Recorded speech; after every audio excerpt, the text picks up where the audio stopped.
किसी की आत्मा अतृप्त है, किसी को कोई विशेष चीज की आवश्यकता है, वो चीज उसको प्राप्त नहीं हो रही, तो वो जब तक उस चीज की संतुष्टि नहीं होगी वो परेशान करेगा।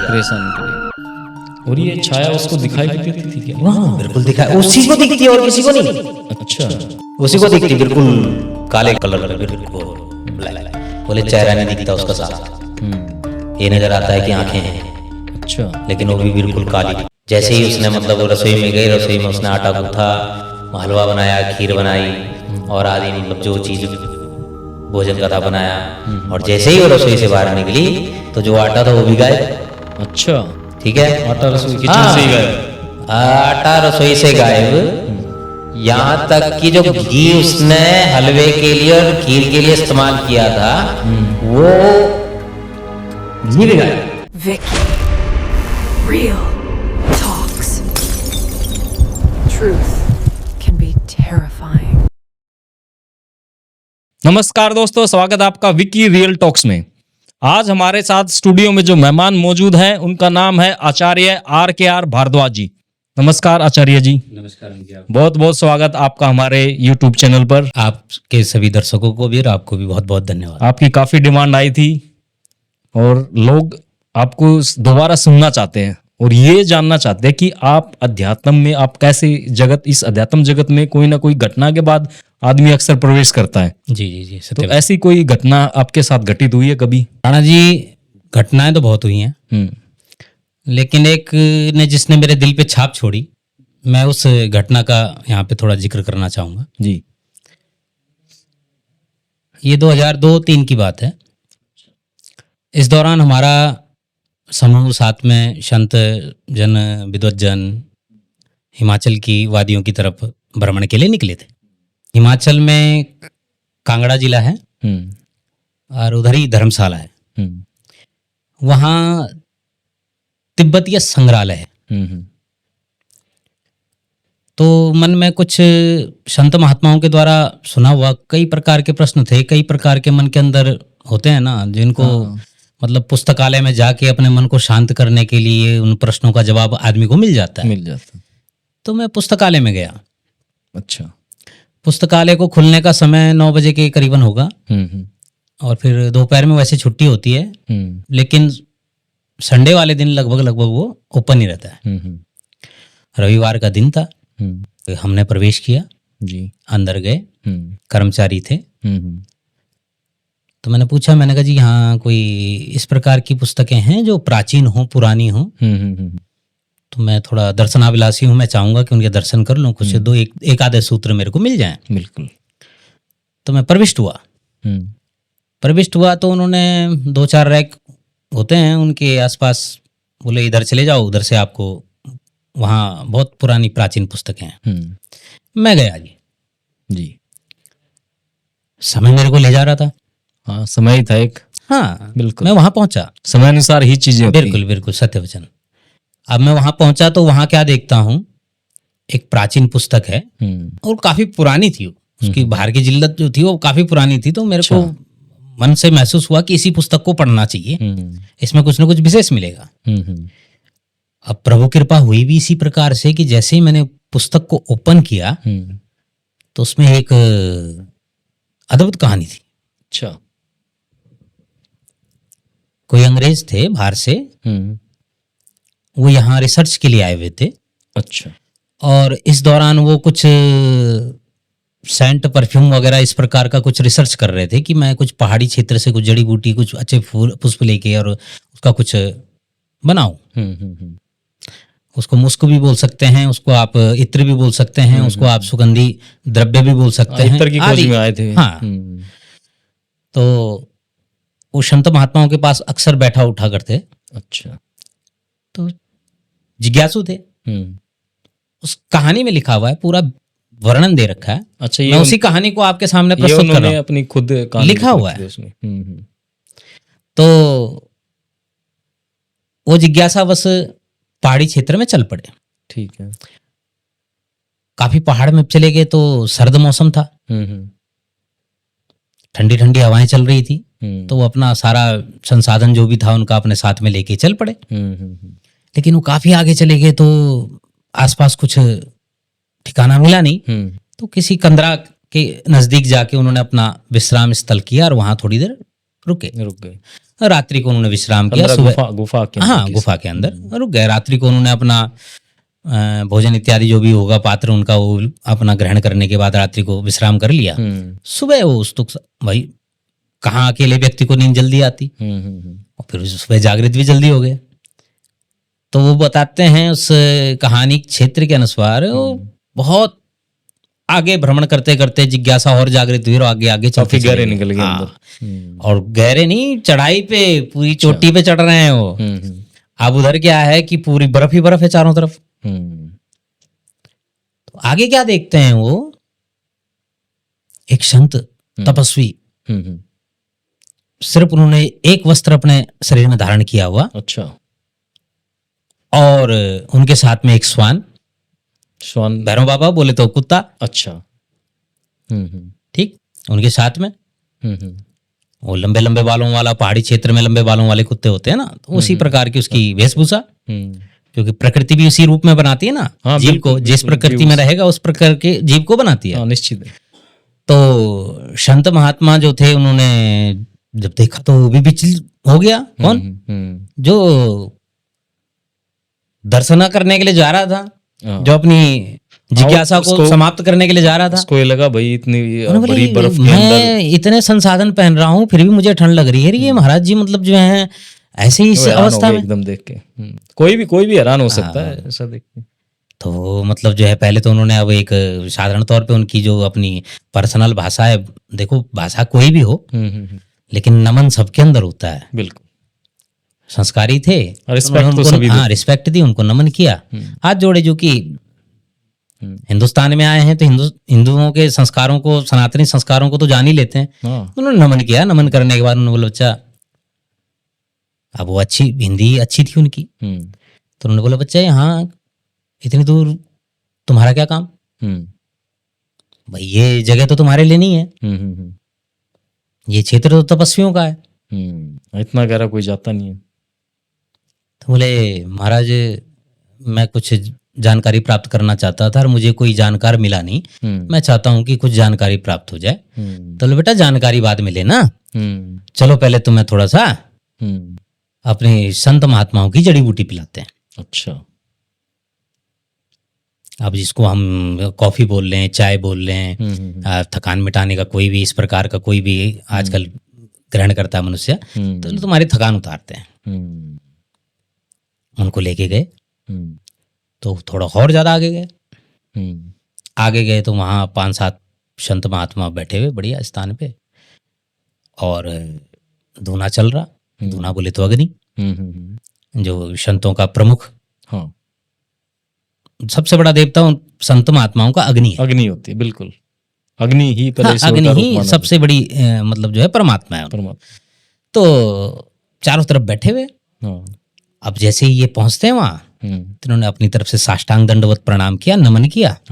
तो नमन करने के बाद जैसे ही वो नमन करने के लिए बैठे, उन्होंने उल्टा तुम्हारे लिए चाय बनवाते हैं। अच्छा। मतलब तुम्हारे लिए जो संत महात्माओं की जड़ी बूटी वो बनाते हैं, तुम विश्राम करो। तो वो भी सबको नमन ही कर रहे थे, तो आंख बंद करते हैं।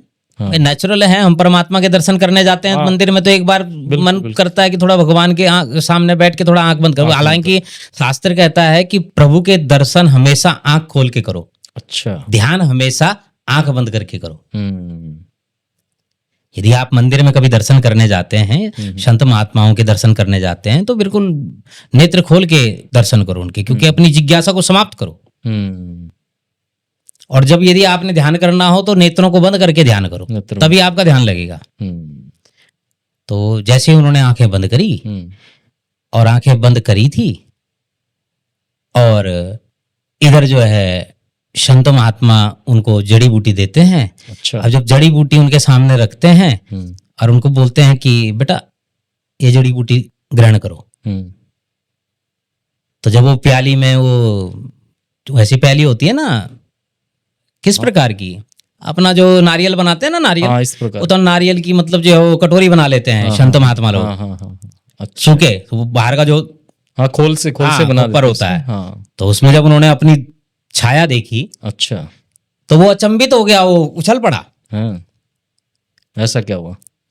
अब वही तो विचित्र हुआ ना, बंदा बिल्कुल क्लीन शेप में वहां पहुंच रखा है, उसकी इतनी इतनी लंबी दाढ़ी है। अरे ये कैसे संभव हुआ? यही तो संभव है, इसी को तो चमत्कार बोलते हैं। अच्छा, और दाढ़ी बढ़ गई? यानी कि उनको पूरे 6 महीने से ऊपर हो गए ध्यान करते हुए। अच्छा, वो जो हाथ उसी- जोड़े आंख बंद करे उसी ना, स्थिति में 6 महीने तक रह 6 गए। महीने तक उसी स्थिति में वह व्यक्ति, अमेजिंग।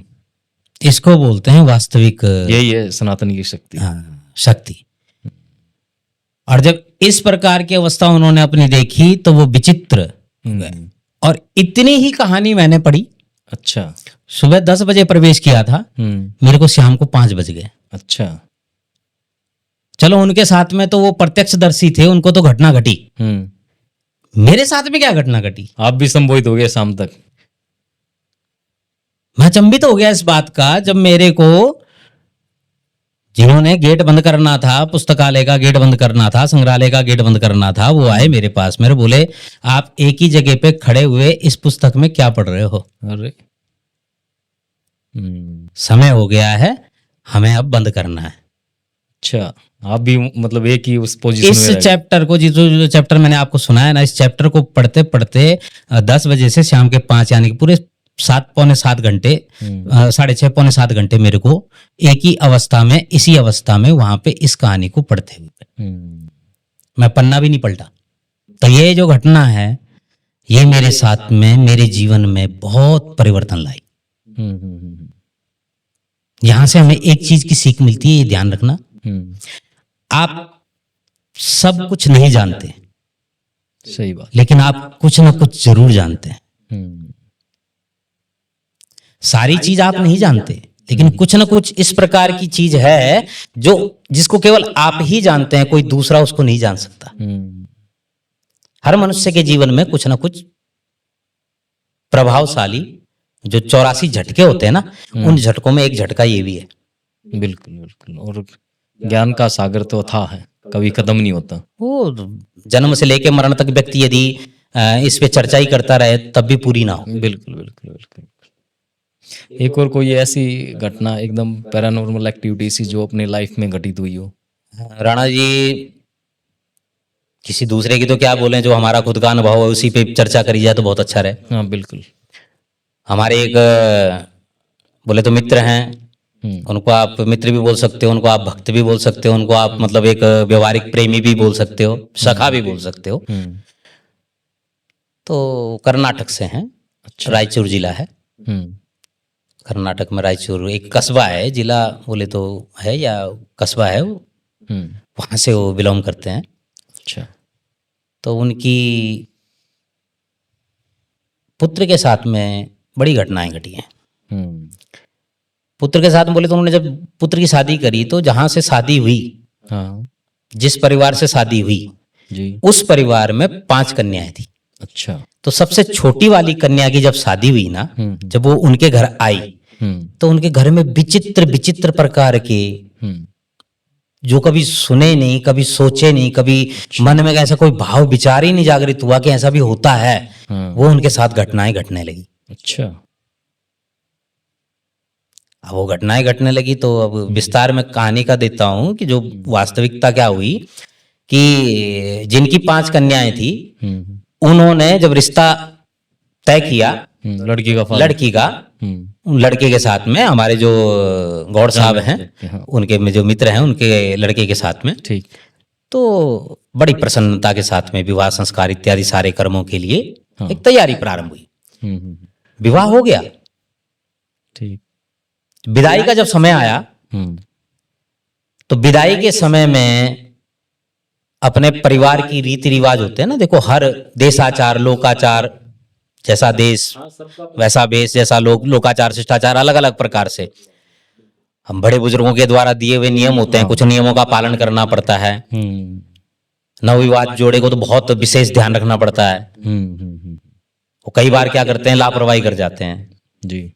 वर्तमान के समय के अनुसार देखते हो ना, जो समय है, आजकल तो ऐसे तो लापरवाही कर जाते हैं। साज श्रृंगार के चक्कर में ज्यादा बढ़ना, ये फोटो इत्यादि सेशन के चक्कर में ज्यादा पड़ना, और फैंसी ड्रेस दिन में, मतलब शादी का विवाह का जोड़ा जो होता है ना, एक बार धारण किया जाता है, अच्छा और सुहाग का जो रात होती है उसको संपन्न करने के बाद ही दूसरा जोड़ा पहना जाता है। ये नियम है।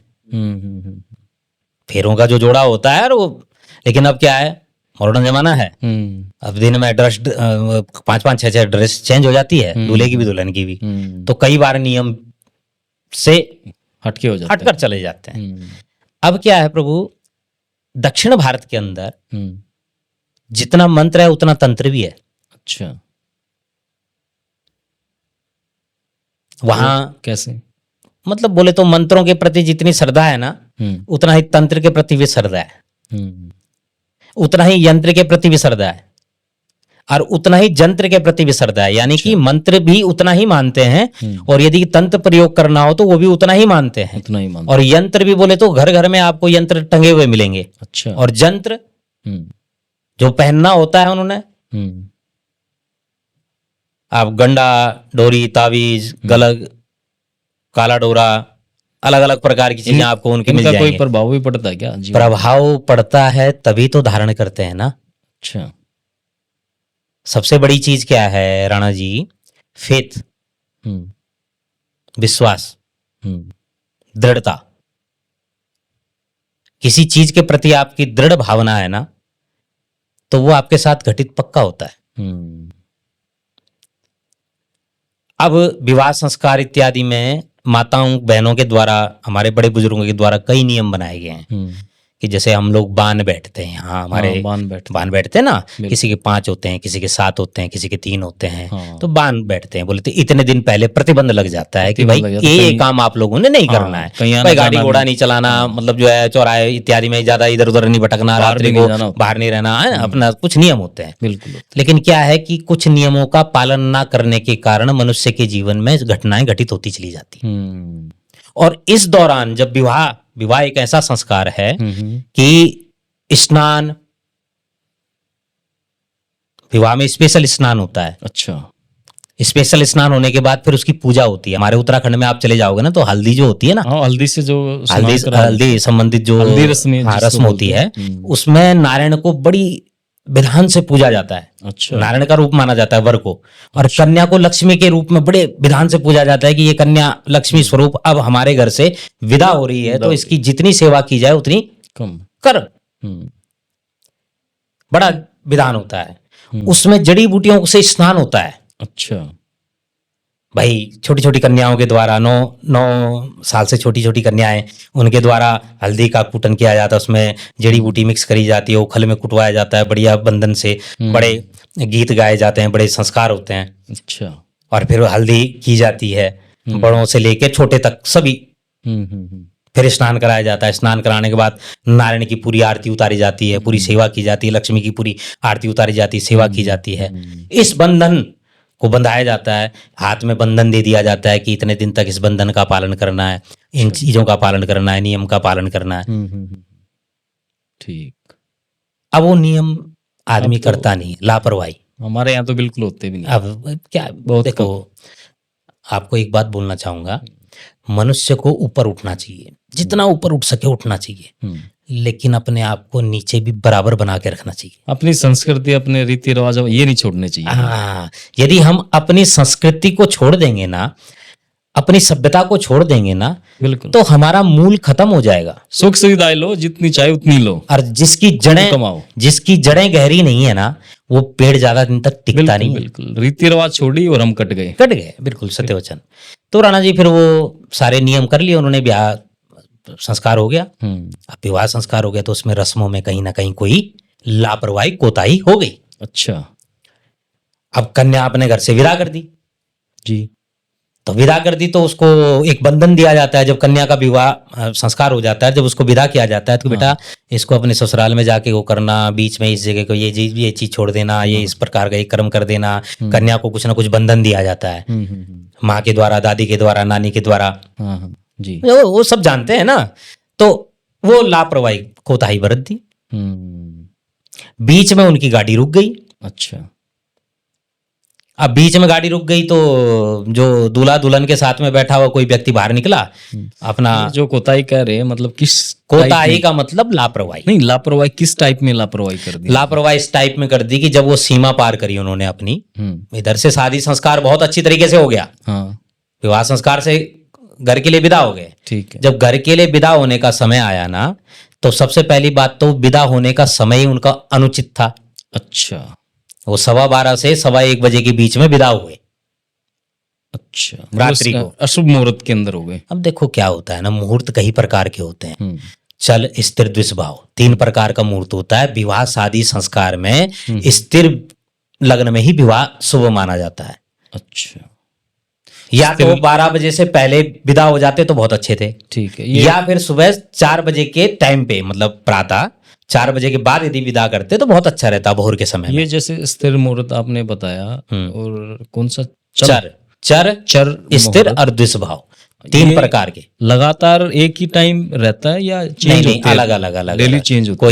कोई देखिए 24 घंटों में 4 बार चर, 4 बार स्थिर, 4 बार द्विषभाव और आते हैं, लगन आते हैं।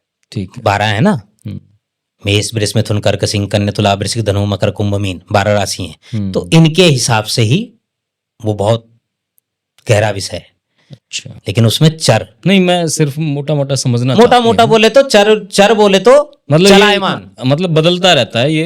हाँ, बदलते रहते हैं। मुहूर्त जो है ये रोजाना बदलते रहते हैं। 2.25 घंटे, 2 घंटे, पौने घंटे, पौने 2 घंटे, इस प्रकार के मुहूर्त होते हैं। ठीक। आप ये कहना चाह रहे हैं कि जिस समय विदाई हुई उन लोगों की, हाँ, वो विदाई का समय कौन सा मुहूर्त था? वो विदाई का समय मुहूर्त में नहीं था, वो विदाई का समय गलत समय पे था। रात्रि के 12 से 1:15 बजे का टाइम कोई भी नहीं अनुचित है। वो हर समय ही अनुचित रहता है? वो अनुचित ही है। अच्छा, शुभ कार्यों के लिए तो ये बिल्कुल समझने वाली बात है, क्योंकि अभी शादियां जो है अभी वही शुभ कार्यों के लिए तो बिल्कुल ही अनुचित है। अच्छा, 12:15 से लेके और 1:15, 2, 3 बजे के बीच तक का जो समय है उसमें तो सतर्कता, सजगता रखनी चाहिए। एक तरह से राक्षसी समय हो जाता है क्या वो? उसको राक्षसी समय बोलो आप या शैतानी समय बोलो, बोले तो अंधकार का समय है ना। आप मध्य रात्रि का समय है, आप समझना मेरी बात को ध्यान से। वो मध्य रात्रि का समय है। उस समय वो जीव चलायमान, चंचलायमान रहते हैं जो दिन में कार्य नहीं कर सकते। अच्छा, वो शक्तियां काम उस समय, वो शक्तियां उस समय कार्य करती हैं जो दिन में उजाले में काम नहीं कर सकती। अंधेरे की शक्ति। हाँ, उसको अंधकार की शक्ति भी बोल सकते हैं, उसको आप शैतानी शक्ति भी बोल सकते हैं, क्योंकि हमारे लिए तो सनातन के लिए तो सूर्य ही सर्वोपरि है, आप समझिए। यानी उस समय फेरे भी नहीं करने, कोई विदाई का भी काम नहीं करना, उस समय कोई काम करने योग्य है ही नहीं। कोई काम करने योग्य है तो भगवान का भजन कर जी। जो संत महात्मा तपस्वी ज्ञानी है ना, वो 11:15 बजे से ही चालू करते हैं और 4 बजे, 4:15 बजे तक अपना भजन पूरा कर लेते हैं, क्योंकि उस समय उनका भगवान के प्रति समर्पित होता है। तो भगवान को ज्यादा एक्टिव और एनर्जी प्राप्त होती है, जिससे शैतानी चीजों से लड़ने की ज्यादा क्षमता प्राप्त। बिल्कुल सही बात। ठीक है, वो ध्यान का है, वो ध्यान के लिए है, साधना के लिए है वो समय। वो हंसी मजाक ठिठोली करने के समय नहीं है, आप समझिए। अब इधर क्या है कि विदाई हो गई, रास्ते में गाड़ी रुक गई। अब नित्यक्रम में कोई ना कोई, किसी ना किसी को कोई परेशानी हो ही जाती है जी। अब नेचुरल है, विदाई हो गई। उनको तो अपने कार्य क्षेत्र से मुक्त हो गए। स्त्री बोले जहां से कन्या की विदाई हुई वो तो अपने कार्य से मुक्त हो गए। अब कार्य प्रारंभ होता है जहां लड़का जिसने कन्या को वरण करना है, अपने जीवन में उसको संगनी स्वरूप अपनाना है, ग्रहण कर रहा है, तो अपने घर में लाने के लिए रास्ते में उनकी गाड़ी रुक गई। अच्छा, अब गाड़ी जहां रुकी ना प्रभु, उस स्थान पे पहले ऐसी घटना घट चुकी है। कैसी? नकारात्मक बोले तो नई दुल्हन भगवान के पास जा चुकी है। अच्छा, उनका एक्सीडेंट हो गया। अच्छा, उस जगह पर पहले एक्सीडेंट हुआ था नई दुल्हन का ही? हाँ, और उसमें दुल्हन स्वर्गवास हो गई थी। ओहो। और लड़के ने तीसरे चौथे दिन अपनी नई शादी करके वो विदेश में चला गया। वो विदेश से ही आया हुआ था, वो विदेश में चला गया। अब वो समय उनका भी अनुचित था, अच्छा। और ये समय इनका भी अनुचित है। हम्म। अब यहाँ जब वो लड़का उतरा, जो गाड़ी में दूसरा बैठा हुआ था, उतरा और अपने नित्यक्रम के लिए गया, तो उसको छाया ने घेर लिया, उसको सनसनाहट हुई पूरे शरीर में, अच्छा, उसको और कुछ उसको कुछ साया नजर आया। activities महसूस हाँ हुई बिल्कुल, इसमें। उसको तभी तो उसके साथ में घटना घटी ना। हम्म। लेकिन उसने किसी से कुछ बोला नहीं, हम्म। बोल के कोई डर जाएगा या किसी प्रकार का हो जाएगा। कुछ बार इग्नोर भी कर देते हैं हम लोग कि कुछ इग्नोर हुआ भी, था कुछ या ऐसा सोच के, बोल के ये सोच के कि अंधेरा था, हो सकता है हाँ, मेरे हो कोई सकता है एहसास मैं हुआ हो, कुछ, हाँ, वहम वगैरह हुआ वहम कुछ अपना ऐसा। मानसिक मेरा, क्यों मैं किसी को करूं और शुभ कार्य है मैं क्यों बीच में हाँ, बाधा डालूं, बिल्कुल, ये सोच के भी exactly। आदमी मतलब जो उस चीज को नहीं उजागर किया, हम्म। और वो आ गया। अब वो आ गया, गाड़ी में बैठ गया। अब गाड़ी में बैठ गया, घर आ गए, जी। बहू का घर में प्रवेश हो गया। गृह प्रवेश होने के बाद रात्रि अपने धर्म पे चली। जब सुबह उठे ना, उठने के बाद अपने स्नान ध्यान करके जब वो अपने कमरे में निकली होगी ना, और अपने वस्त्र निकालने लगी ना, तो उसके सारे वस्त्र कटे फटे थे। अच्छा, सारे जितने नूतन वस्त्र मतलब उसने, जितने वस्त्र लेके आई थी अपने घर से सारे कटे हुए मिले। सारे कटे फटे। अजीब। उसको तो झटका लगा, वो परेशान हो गई। अब भाई 11-21 साल की जो कन्या है, अपने घर को छोड़ के आपके पास आई है, और अचानक ही उसके साथ ऐसी घटना घट जाए, तो वो मन में पता नहीं क्या सोचे। हाँ बिल्कुल, एकदम महसूस तो होगा। तो उसने वो बात आगे बताई अपनी माँ को, बोले सासू माँ को, वो भी तो माई है, बताई। माँ ने भी ये सोचा कि मतलब ज्यादा हाय अल्लाह ना हो, दूसरे वस्त्र दिए उसको, उसने धारण किए, अपना नित्यक्रम किया, और फिर दोबारा अपने मायके आई। वो दूसरे दिन मतलब जो है मायके आई अपने पति को लेके। मायके आने के बाद मायके में सब कुछ ठीक, मायके में उसने अपने मम्मी को सारी बातें बताई। अच्छा, जो घटना वहाँ घटित हो रही थी वो उसके मायके में नहीं हुई, वस्त्र काटने वाली इस तरह की? नहीं, तो वो वहां तक अभी बात पहुंची नहीं ना, वो सिर्फ बात बताई उसने कि मेरे साथ में ये घटना घटी। अब यहाँ उसके साथ में क्या था वो तो देखेगी तो पता लगेगा। अब इधर मतलब जो है माँ ने बोला कि बेटा ऐसी तो कोई बात नहीं होती, ऐसा तो नहीं हो सकता, कहीं देखना कहीं तेरे साथ में किसी ने शरारत की हो, कहीं वो किया हो, उसको उसके मन को। अब हालांकि माँ को भी पता है कि हो सकता है घट गई होगी, लेकिन वो बेटी को समझा रही है कि तू डर मत, मैं तेरे साथ में हूँ। शरारत कर दी होगी कुछ। हाँ, तेरे साथ शरारत कर दी होगी बेटा, डरने की कोई बात नहीं, चिंता मत कर, तू अपने ससुराल जा, तेरे को कपड़े चाहिए तो और ले जा। उसने भी अपने कपड़े कुपड़े वस्त्र दिए उसको, उसने सोचा चलो ठीक है, आ गई। जब वो दोबारा आई, आने के बाद दूसरे दिन मतलब जो है उसको वो भोजन बना के देना था घर परिवार वालों को। अब साउथ में तो रीति रिवाज बहुत विशेष तौर पे मानते हैं, वहाँ हर रीति रिवाज को बड़ा जबरदस्त तरीके से वो करते हैं, फॉलो करते और सेलिब्रेट भी करते हैं उसको। हैं। अब यहाँ जैसे ही उसने मतलब रसोई में गई, रसोई में उसने आटा गूंथा, हलवा बनाया, खीर बनाई, और आदि मतलब जो चीज भोजन का था बनाया, और जैसे ही वो रसोई से बाहर निकली तो जो आटा था वो भी गायब। अच्छा, ठीक है, आटा रसोई किचन से ही गायब। आटा रसोई से गायब, यहाँ तक कि जो घी उसने हलवे के लिए और खीर के लिए इस्तेमाल किया था वो घी भी गायब। अच्छा, बर्तन वही है, सिर्फ वो गायब। कमाल है। और वो भी इस प्रकार से जैसे पूरा चाट पूरा साफ कर रखा हो।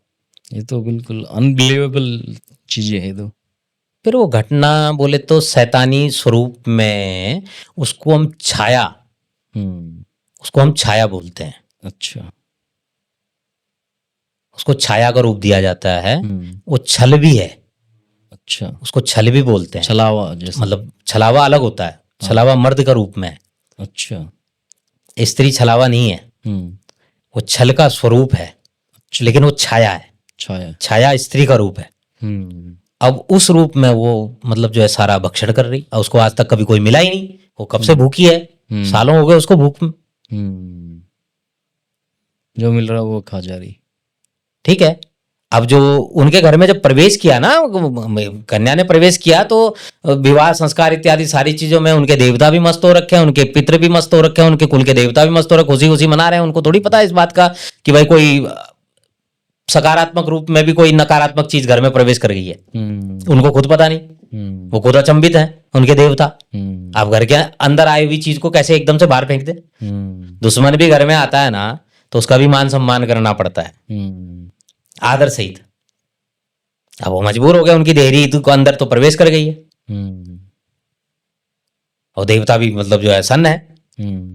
अब वहां वो उनकी चल नहीं रही, लेकिन वो उस परिवार को किसी को नुकसान किसी को नहीं दे रही। अच्छा, जो भी चेटक हो रहा उस लड़की के साथ हो रहा। लड़की के साथ हो रहा, बस वस्त्र कटे जा रहे और खाना वाना सब ये डिस्टर्ब हो रहा है सब। वो कहीं पूजा के स्थान पे कुछ पैसे रखती भेंट के नाम के, वो गायब। अच्छा, यहाँ तक कि उसने कोई वस्त्र अपनी मम्मी को दे दिया कि तुम अपने बक्से में रख के देख लो, वहां वो अंदर ही अंदर गायब। अच्छा। मतलब कट फट जाए, जल जाए। अच्छा, जल जाता, आग जल लग भी जाती जाए। अपने आप। थोड़ा सा जला हुआ है, इतना हिस्सा जला के छोड़ दिया। अच्छा, और ये छाया उसको दिखाई भी देती थी क्या? हाँ बिल्कुल दिखा, उसी को दिखती है और किसी को नहीं। अच्छा, उसी को दिखती, बिल्कुल काले कलर में, बिल्कुल ब्लैक। बोले चेहरा नहीं दिखता उसका साफ, ये नजर आता है कि आंखें हैं। अच्छा, लेकिन वो भी बिल्कुल काली। पलकें भी चपकती हैं तो वो भी बिल्कुल काली। अलग ही विचित्र रूप। और वो डरी हुई बेचारी, सहमी हुई। वो डर के मारे फिर क्या करी, अपने मायके चली गई। इधर मायके वालों ने भी भाई ब्राह्मणों से अपनी तरफ से जो भी उनकी तरफ से हुआ उन्होंने किया, ब्राह्मणों ने हाथ जोड़े। अब सभी देखो पता क्या होता है प्रभु, सब अपनी जगह पे विद्वान है, लेकिन विद्वता का सबसे प्रमुख सूत्र होता है सात्विकता। जी, ठीक है। अब वो सात्विक भाव हर किसी में नहीं है, सब लोभी हो रखे हैं आज के दिन। ये लाओ, वो लाओ, ये दे दो, वो दे दो, ऐसा कर दो, वैसा कर दो। वहां तंत्र भी चल रहा, वहां मंत्र भी चल रहा, वहां सब कुछ चल रहा। वहीं कुछ लूटने वाले भी तो आ जाते हैं इस दौरान। इसी दौरान मैं बता तो रहा हूँ आपको। और फिर देखा देखी लोग क्या करते हैं कि उसने कर दिया, इसने कर दिया, इसने कर दिया, उसके पास जाओ, इसके पास जाओ। अब आपके शरीर में कोई फोड़ी फुंसी हो जाए ना, तो आपके 10 डॉक्टर आपके सामने खड़े हो जाएंगे। आता उनको कुछ नहीं होगा, हाँ। लेकिन वो दवाई लगा लो, ये लगा लो, वो लगा लो, वो लगा लो, वो लगा लो। हाँ, यूट्यूब पे भी भरमार पड़ी है। नहीं मतलब सलाह देने के लिए आदमी तत्काल तैयार रहता है। सलाहकार बहुत लोग आजकल। अब वो परेशान हो गए बेचारे, अलग अलग प्रकार की क्रियाओं को करके, तंत्र से, मंत्र से, हर चीज से, लेकिन समाधान नहीं निकला। कन्या 10 दिन यहाँ रहे, 20 दिन अपने घर। अच्छा, फिर 10 दिन यहाँ रहे, फिर अब 20 दिन अपने घर। 10 दिन वो कैसे काट रही है उसको पता है, उसके साथ में क्या क्या घटित हो रहा है उसको पता है। वो सबको थोड़ी बयां करेगी। सही बात है। और दूसरा एहसास भी नहीं कर पाएगा, क्योंकि उसको तो कुछ हो नहीं रहा है। हो नहीं रहा। वो उसकी खिल्ली उड़ाएगा, हंसी उड़ाएगा। अब क्या हुआ, हमारा सांस्कृतिक प्रोग्राम था, हम लोग वहां गए हुए थे कर्नाटक, रायचूर की तरफ। तो गौड़ साहब वहाँ सभा में थे बैठे हुए, तो बोले जी हमारे साथ में बड़ी घटनाएं घट रही हैं और इस प्रकार की। यार मेरे बेटे की शादी क्या करी, मैं तो बहुत परेशान हो गया हूँ। हमारी तो जो बेटी घर में आई थी वो बहुत परेशान रहती है, उसको ही सब कुछ दिखता, हमें तो आज तक कुछ दिखा भी नहीं। लेकिन ये जरूर है, हमने खुद उसको कमरे से बाहर निकलते हुए देखा, प्रेस करने के लिए प्रेस लगा रखी थी, और वो प्रेस इतना वो ऊपर पहुंची, वो प्रेस ऊपर पाई। अच्छा, हमने वो जो घटनाएं वो घटी देखी हैं। आटा गूंथा उसने, वो गायब। उसने ये मतलब जो है अपने वस्त्र रखे, वो कटे फटे, ये चीजें हमने देखी। लेकिन हमने कोई ऐसी चीज नहीं देखी जो हमें किसी ने परेशान किया हो। और ये सारी घटनाएं उसके साथ घटित। तो मैंने कहा महाराज ऐसी कोई चीज है तो विशेष है, तो इसको तो हम भी देखना चाहेंगे। तो कृपया मतलब जो है आप चलो, आज आप ही के घर में विश्राम किया जाए। आज वहीं चलते हैं। वहीं चलते हैं, आज हरि की कृपा वहीं लेते हैं। भजन ही करना है, वहीं करेंगे। तो पहुंच गए, 2 विद्यार्थी भी थे अपने साथ में। अब अस्त्र शस्त्र तो भाई साथ में उठा के चलने पड़ते हैं ना, किसी युद्ध में जा रहे हो आप। बिल्कुल। तो मैंने विद्यार्थियों को इशारा करके अपना कह दिया कि भाई, मैंने कहा ब्रह्म गायत्री का जाप करो रे, क्या पता किस प्रकार का शैतान है। बहुत पहले जा चुके हैं फन्ने कहाँ बड़े बड़े, कहीं किसी प्रकार की कोई कष्ट हो गया, कोई नुकसान हो गया तो गड़बड़ हो जाएगी। और हमारी वजह से इनको कष्ट नहीं होना चाहिए। अटैक भी तो हो जाता है कई बार। हाँ, हमारी वजह से इस परिवार को कष्ट नहीं होना चाहिए। बिल्कुल। हम तो देख लेंगे भाई करने जाए ठीक, पता चले और ज्यादा उल्टा हाँ, हो गया। बिल्कुल बिल्कुल सत्य वचन। कई बार क्या होता है ना, चीज कोई भड़की हुई है, कोई किसी की आत्मा अतृप्त है, किसी को कोई विशेष चीज की आवश्यकता है और वो चीज उसको प्राप्त नहीं हो रही, तो वो जब तक उस चीज की संतुष्टि नहीं होगी वो परेशान करेगी। परेशान करेगी। अब क्या हुआ, हरि की कृपा हुई, पहुंचे हम, घर में प्रवेश किया, तो जैसे ही देहली पार करी ना, तो सन्नाटा अपने शरीर में भी हो गया। अच्छा, आपको मतलब महसूस हुआ वहाँ? बिल्कुल एहसास हो गया हम्म कि गौड़ साहब झूठ नहीं बोल रहे, सच बोल रहे। उसके बाद फिर अपना अभिमंत्रित जो भी होता है, माँ गंगा जी की हम विशेष कृपा है, माँ गायत्री की विशेष कृपा है, हम तो साथ में ही रखते हैं। अच्छा। सदैव माँ गंगा तो साथ में ही रहती हैं। तो गंगा जल पढ़ के जो अपने ब्राह्मणों द्वारा अभिमंत्रित, जब उसका छींटा मारा, जब थोड़ा हमें भी जागृति हुई, जब घरों में प्रवेश किया, पूरे कमरे में, रसोई में, पूजा के स्थान पे, उनके शयन कक्ष में, सब जगह जब प्रविष्ट हुए, जो उनकी अलमारी खोल के देखी, सब कुछ देखा, तो वो चीज एहसास हुआ कि यहाँ कुछ है और ये बहुत नुकसान दे जाएगा यदि इसको जल्दी तृप्त ना किया गया तो। और इसको फिर क्या कर रखा है, भड़का रखा है। कोई आया है, उसने कुछ और बोल के वचन ले लिए, किसी ने कुछ और बोल के वचन ले लिए, अलग अलग तरीके से इसको छेड़ दिया है और अब ये जाल बुन चुका है और ये इनको बहुत नुकसान दे देगा। तो फिर जो गुरुजी का आदेश था कि सबसे बुजुर्ग उनके घर में कोई लेडीज हो और सबसे छोटी कोई कन्या हो, अच्छा, उन दोनों को एकत्रित करके उनके द्वारा यंत्र बनवाइए। रंगोली टाइप में एक यंत्र बनता है, वहां से अभिमंत्रित धागा दे के और कन्या के घर पे पहुंचाइए, उसको बांध के वो आएगी। ठीक। जब वो आई, पहले तो बेचारी डर रही थी कि अभी कोई और दूसरा तांत्रिक तो नहीं आ गया। फिर उसके दिमाग में वही बात, उसके दिमाग में कुछ देखो होता है ना, कोई तांत्रिक तो नहीं आ गया, लेकिन उसको ये नहीं पता था ना कि कोई सात्विक भाव विचार वाला व्यक्ति है। बिल्कुल ठीक है।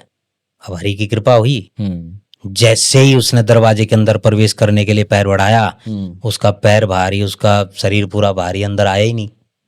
अच्छा, मतलब वो चीज उसको प्रवेश नहीं करने दे रही थी अंदर। वो चीज उसको प्रवेश ही नहीं करने दे रही थी, क्योंकि वो उसके साथ में जुड़ी हुई थी ना। यदि प्रवेश करती तो फिर अंदर बंधेगी ना। अंदर आप अपना पूरे व्यवस्था, जो व्यवस्था भाई संत महात्माओं के द्वारा, जो हमारे गुरुओं के द्वारा दिया गया यंत्र है, उस यंत्र को आसानी से कोई पार नहीं कर सकता। वो बंद गई फिर। अच्छा, आना पड़ा उसको। जैसे ही वो चौकी पे बैठी तो उसने अपना रूप दिखाना प्रारंभ कर दिया। अच्छा। और जब उसने अपना रूप दिखाया ना, तो उसकी आवाज बदल गई। अच्छा, भारीपन आ गया उसकी आवाज। और जब उससे पूछा कि देवी तू कौन है, थोड़ा हम समझे एक बार, ये यंत्र क्या, कैसा यंत्र बनाता है? यंत्र बोले तो देखिए, मैं एक बात कहना चाहूंगा आपको कि जिस प्रकार से आप नदी पार कर रहे हैं, तो आप नौका में बैठे हैं, तो नौका एक यंत्र है। जब तक आप उस यंत्र के अंदर नहीं बैठोगे, आप नदी पार नहीं कर सकते। बिल्कुल सही। उसी प्रकार से सात्विक कर्म में एक यंत्र होता है, उस यंत्र की सीमा के दायरे में उसको बैठना पड़ेगा। जब तक बैठेगा नहीं, तब तक उस नौका को पार नहीं कर पाएगा। कोई गोल घेरा टाइप, त्रिकोणा टाइप, ऐसा कुछ? बिल्कुल। उसको ब्रह्म गायत्री का यंत्र है। अच्छा, जैसे रंगोली होती है अष्टकमल में, अच्छा, ऐसे बनाया जाता है। ऐसे ही उसको बनाया जाता है, लेकिन उसके अंदर कुछ शब्दों का चयन किया जाता है, जो कर्म किया जाता है तभी लिखा जाता है। अच्छा, अष्टकमल होता है तो अष्ट प्रकार के अलग अलग मंत्र हैं, उनको उनमें उकेरा जाता है। उसके बाद अपना जो मंत्र किसी प्रकार से जो आपने सिद्ध किया है, जो पूजा की है, जो गुरुओं के द्वारा दिया गया है, उससे अभिमंत्रित किया जाता है उस क्षेत्र को। अच्छा, ठीक। फिर एक विशेष धूमनी होती है। धूमनी बोले तो आप उसको धूप भी बोल सकते हैं जी। आप उसको परमात्मा के नाम का अपनी तरफ से कोई सुगंधित द्रव्य भी बोल सकते हैं। अच्छा, वो उसको प्रज्वलित किया जाता है, आकर्षित करता है वो। हाँ बिल्कुल, वो हमारी सात्विक शक्तियों को आकर्षित करता है, अच्छा, नकारात्मक शक्तियों को दूर दूर तक भगा देता है, ठीक। प्रवेश ही नहीं करेगी उस क्षेत्र में नकारात्मक कोई शक्ति होगी तो। अब वो तो बंधी हुई थी ना, वो डोरा जैसे ही बांधा ना तो बंध गई, वो बंद गई वो। घर से जब डोरा बांधा ना, घरी में बांध दिया उसका डोरा, और जैसे ही उसने प्रवेश किया वो बंध गई, वो बंद गई उसके साथ। तो पूछा कि देवी क्यों परेशान कर रही है, इसका क्या दोष है इस बेचारी का, इसका क्या लेना देना है। तो उसने बोला मेरे साथ ऐसी ऐसी घटना घटी। तब उसने वो बात बताई थी कि मेरी भी शादी हुई थी, नई नवेली दुल्हन थी, मेरा रास्ते में एक्सीडेंट हो गया, मेरी मृत्यु हो गई, मेरी किसी ने गति नहीं करी, मेरी कोई शांति नहीं, मेरी कोई तृप्ति नहीं हुई, मेरी मुक्ति नहीं हुई। जब भी कोई इस रास्ते से जाता है तो मैं मौका देखती हूं अच्छा, कि मैं अपनी मुक्ति करूं, मुक्ति करूं या मैं इसके साथ अपनी में- वो अपनी मुक्ति के लिए ही समय सामने वाले को परेशान करती हैं। आपको एक बात बोलूं, अच्छा, जितनी भी छाया स्वरूप जो ये जो शक्तियां होती हैं किसी के शरीर में प्रविष्ट होती हैं, किसी को परेशान करती हैं, तो उसका मुख्य कारण यही होता है कि मेरी मुक्ति हो जाए। अच्छा।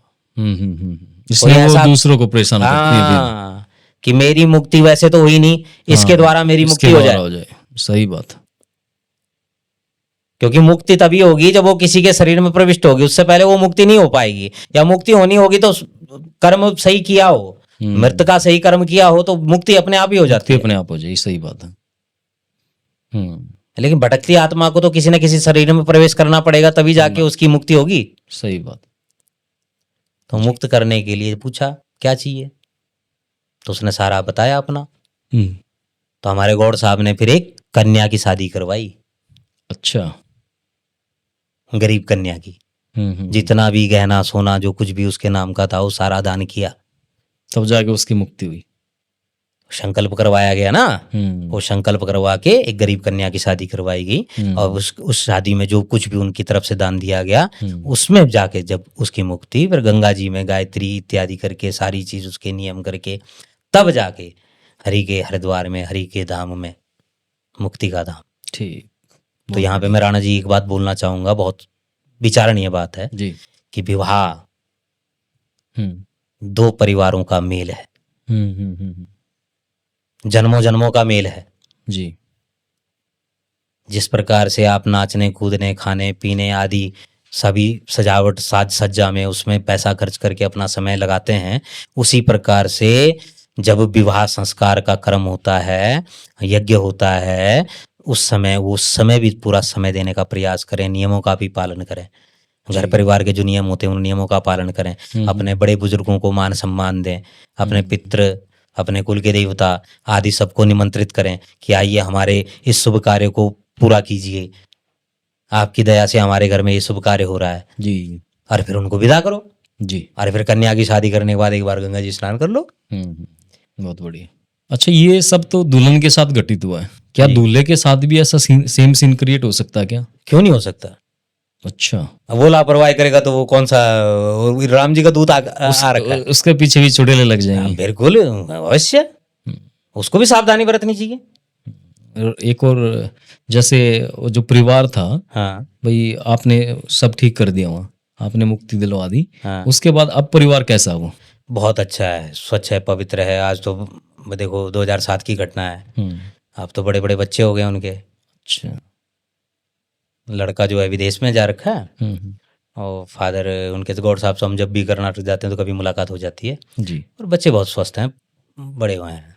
सात्विक बोले तो शुद्ध देसी घी गाय का, उसके द्वारा जो धूमनी दी गई ना और जो ब्रह्म गायत्री का जप किया गया ना, उसका इतना जबरदस्त प्रभाव पड़ा उसकी तो मुक्ति होनी होनी थी। उनके घर परिवार के समस्त कुल इत्यादि देवी देवता भी बड़े प्रसन्न हो गए।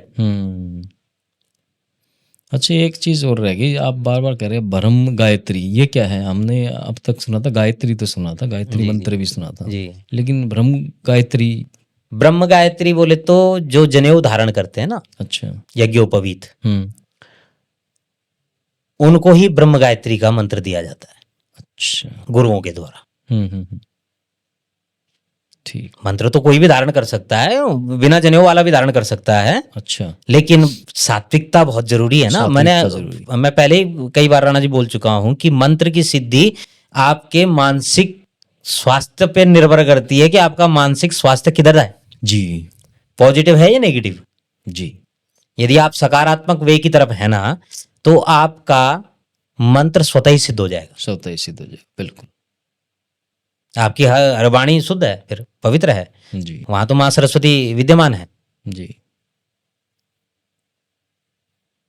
ठीक। और व्यक्ति को अपनी जागरूकता, देखिए उन्होंने जो मूर्त निकाला उसमें भी लापरवाही करी, जो उन्होंने भाव निकाला उसमें भी लापरवाही करी, जो उन्होंने मतलब जो है अपने घर परिवार की जो एक रीति रिवाज नियम होते हैं उनमें भी उन्होंने लापरवाही करी। तो लापरवाही का तो नतीजा थोड़ा नकारात्मक ही होगा ना, क्योंकि पॉजिटिव शक्तियों के साथ में जुड़ के यदि आप अपने घर में प्रवेश करते हैं तो घर में सकारात्मकता आएगी ना। बिल्कुल सही बात है, बिल्कुल। ठीक है ना जी। जी। तो स्वस्थ रहिए, मस्त रहिए। बहुत बहुत धन्यवाद आचार्य जी आपका, और उम्मीद है आप आगे भी आते रहेंगे हमारे पॉडकास्ट चैनल में। बिल्कुल जरूर आएंगे, और आपको आपकी बताई हुई बातों पे, आपकी सेवा पे हम तत्पर हैं जब चाहें तब। जी। हमारे साथ आज स्टूडियो में जो हमारे मेहमान थे RKR भारद्वाज जी, आचार्य जी, उन्होंने बिल्कुल एकदम खुल के शादी से संबंधित चर्चाएं की आज। और अगर आप लोगों का कोई शादी से संबंधित या ऐसा कोई पैरानॉर्मल एक्टिविटी से संबंधित अगर कोई क्वेश्चन है तो आप कमेंट में डाल सकते हैं। अगर भविष्य में प्रभु ने चाहा तो फिर से हम आचार्य जी को अपने पॉडकास्ट चैनल पर लेके आएंगे और आपके तमाम सवालों के जवाब जानने की कोशिश करेंगे। आज के लिए इतना ही। जिन्होंने हमारे चैनल को लाइक, शेयर, सब्सक्राइब नहीं किया है तो फटाफट बिना देरी किए सबसे पहले चैनल को सब्सक्राइब कीजिए, लाइक कीजिए और शेयर जरूर कीजिए।